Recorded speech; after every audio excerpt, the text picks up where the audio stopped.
नमस्कार मित्रों।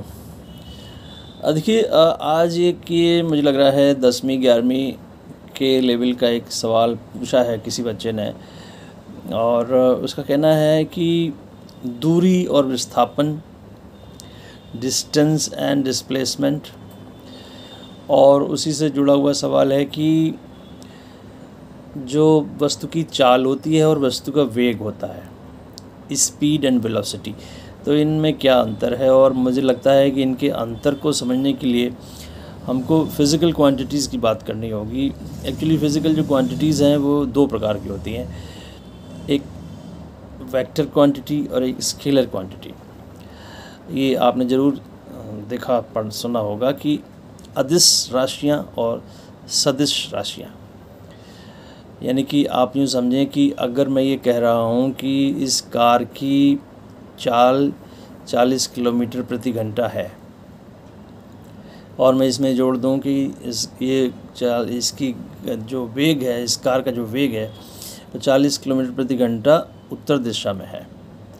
यदि आपने दिशा उसमें जोड़ दी तो आप समझिए वो राशि जो है वो सदिश हो गई, वेक्टर क्वांटिटी हो गई। यदि आप केवल ये कह रहे हैं कि 40 किलोमीटर प्रति घंटा, उसमें दिशा का जानकारी नहीं है, तो वो चाल होगी, स्पीड होगी।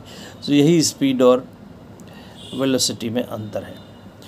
सवाल जो था वो शुरू से आरंभ करते हैं। आपने पूछा था दूरी और विस्थापन। आप देखिएगा कि जैसे आप किसी एक वर्गाकार पथ पर चलिए, है ना, पूरा आप एक राउंड लगा दीजिए, तो आपने दूरी तो कवर की,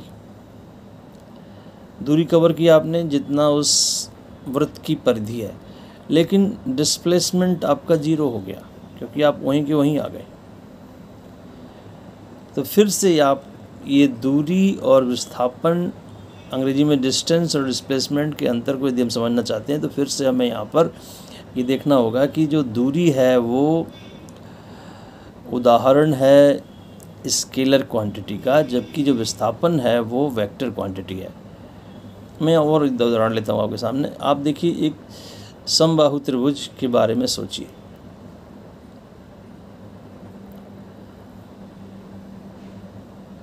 समबाहु त्रिभुज या समकोण त्रिभुज, जैसा भी आप कोई एक त्रिभुज के बारे में सोचिए, तो आप देखें क्या होगा।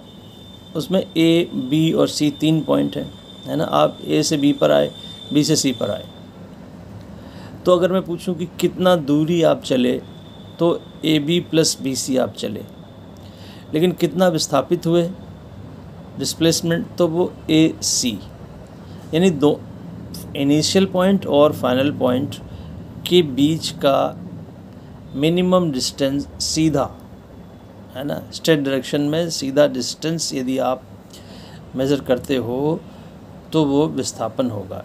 यानी कि आप लंबाई की तरफ गए, है ना, और ऊंचाई की तरफ गए, दोनों को जोड़ा, और आप जो हमारा हाइपोटेन्यूज होता है कर्ण, सीधे सीधे चले गए, तो वो आपके विस्थापन को डिनोट करेगा, जबकि दूरी आपने ज़्यादा तय की हुई है। तो इस तरह से आप इन बातों के अंतर को समझ सकते हैं। Distance actually it is the length of the actual path that is travelled by the body, है ना, इर्रिस्पेक्टिव ऑफ इट्स मोशन। ये एक्चुअल पाथ को ट्रेवल करा टोटल वो है डिस्टेंस, वेयरएज डिस्प्लेसमेंट जो है वो is the shortest distance between the 2 point initial and the final point of the body in a particular direction. तो ये एक डायरेक्शन की बात करेगा। सो डिस्प्लेसमेंट जो है वो हमारी वेक्टर क्वांटिटी है, और जो डिस्टेंस है वो हमारी स्केलर क्वांटिटी है। बात समझ में आ रही है? ठीक इसी तरह से स्पीड और वेलोसिटी में भी अंतर है। स्पीड है, it is actually the distance travelled by a body per unit time, है ना। It may be in any direction is not specified here. Speed में वो स्पेसिफाइड नहीं होता है, whereas in the velocity it is very much specified. Velocity क्या है? It is the distance travelled by the body per unit time in a fix direction. कोई एक particular direction में आपको बताना पड़ेगा, तब वो वेलोसिटी होगी। फिर से वेक्टर क्वांटिटी है हमारा वेलोसिटी और स्केलर क्वांटिटी है स्पीड। तो ये इनका अंतर है, इसमें हमको आपको थोड़ा सा ध्यान रख के चलना होगा। एक बात मैं और आपको बहुत ही इंटरेस्टिंग यहाँ बताना चाह रहा हूँ, जो हम वर्क करते हैं, है ना, काम जो करते हैं, कार्य, उसको फिजिक्स में डिफाइन किया जाता है W = F/d, यानी कि फोर्स, F माने फोर्स इंटू D माने डिस्टेंस। यहाँ पर D का मतलब डिस्प्लेसमेंट है, यानी किसी वस्तु पर आपने बल लगाया तो उसमें डिस्प्लेसमेंट होना चाहिए, तभी आप कार्य संपन्न हुआ ऐसा माना जाएगा। जैसे एक दीवार पर धक्का लगाई, ऐसे दीवार को धक्का मारते रहिए लगातार, है ना, इस दीवार को धक्का मारी, थोड़ी देर में आपके पसीने पसीने हो जाएंगे, आप बिल्कुल थक जाओगे, लगेगा ओहो कितना काम कर लिया। लेकिन फिजिक्स की भाषा में कार्य जीरो है, क्योंकि ये दीवार वहीं की वहीं है। एक सिर पे बोझा रख लीजिए, है ना, और ऐसा सर्कुलर मोशन में 10-20 चक्कर काट डालिए, है ना, आपकी एनर्जी ख़त्म, गिरने की स्थिति में आ गए, कितना काम कर लिया। लेकिन फिजिक्स की भाषा में काम जीरो, क्योंकि डिस्प्लेसमेंट फिर जीरो है। 11 चक्कर लगाए लेकिन आ तो उसी जगह पर गए। तो वो जो वर्क की डेफिनेशन है, that is force into displacement.